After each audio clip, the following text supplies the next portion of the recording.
Right breaking news చూస్తున్నాం. ఒక రోజు క్రితం ఉన్మత్త స్థితిలో చిన్నపోను రోడ్లపై తిరుగుతున్న అభాగ్యుడికి ఈ నెల 27వ తేదీన చౌటుప్పల్ పోలీసులు అమ్మా నాన్న అనాథుల పుణ్యక్షేత్రానికి చేర్చారు. అయితే అతని అన్నయ్య సూర్యాపేట జిల్లా చివెంల మండలం వాస్తవ్యుడైన వీరన్నకు చౌటుప్పల్ ఎస్ఐ గారు కాల్ చేసి తన తమ్ముడు నరేష్ ఇలా యాదాద్రి భువనగిరి జిల్లా చౌటుప్పల్లోని అమ్మా నాన్న అనాథుల పుణ్యక్షేత్రంలో ఉన్నాడని సమాచారం అందించగా వెంటనే తమ్ముడిని తీసుకువెళ్లేందుకు అమ్మా నాన్న అనాథుల పుణ్యక్షేత్రానికి వచ్చారు. ఆశ్రమ సిబ్బంది జనవరి 28వ తేదీన నరేష్ను అన్నయ్య వీరన్నకు అప్పగించారు. అనంతరం కృతజ్ఞతతో శ్రీ పుణ్యలింగేశ్వర స్వామిని దర్శించుకొని స్వామి చెంత అర్చనలు నిర్వహించుకున్నారు. శివయ్యకు అభిషేకం చేసి శివాలయ నిర్మాణ పనులలో ఇటుక సహాయం చేశారు. ఈ సందర్భంగా వీరన్న గారు మాట్లాడుతూ గత 3 రోజుల తన తమ్ముడు కనపడట్లేదని, చౌటుప్పల్ పోలీసుల సహాయంతో ఆశ్రమంలో క్షేమంగా ఉన్నారని తెలిపారు.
సహకుటుంబబాంధవానాం సకలాక్షమా స్థైర్య ధైర్య వీర్యావజ అభయాయో విద్యారంగ వృత్తరంగిన అత్యంత అనుకూలత ఫలసిద్రస్తు వద జలాభిషేకం కరిష్యమానః.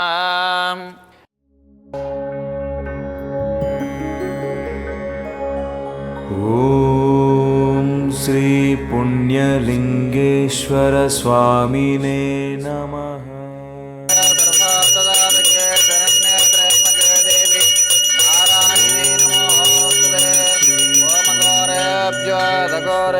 దేవతాభ్యో నమో నమః. ఇది ఆనందకర్పూర దివ్య మంగళ.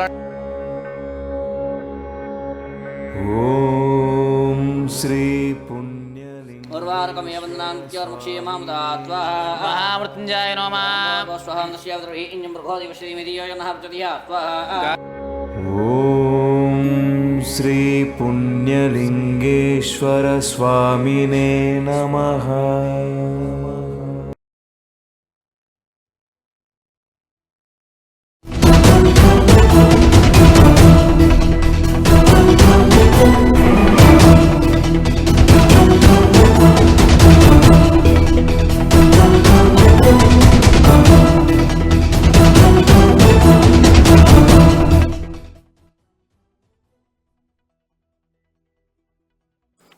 నా పేరు వీరనండి. మాది సూర్యాపేట జిల్లా చివెంల మండలం. మా బ్రదరు కొన్ని రోజుల నుంచి డ్రింక్ అలవాటై క్రాక్ వేసింది. అయితే మన చౌటుప్పల్లి ఎస్ఐ గారు ఫోన్ చేశారు నా నెంబర్కి. ఇట్లా ఇక్కడ అనాథాశ్రమంలో ఉన్నారని చెప్తే మేము వచ్చామండి. సార్ వాళ్ళు కోఆపరేట్ చేశారు. నిన్న నైట్ వద్దామంటే ఖమ్మంలో ఉన్నాం, మేము మార్నింగ్ వచ్చామండి.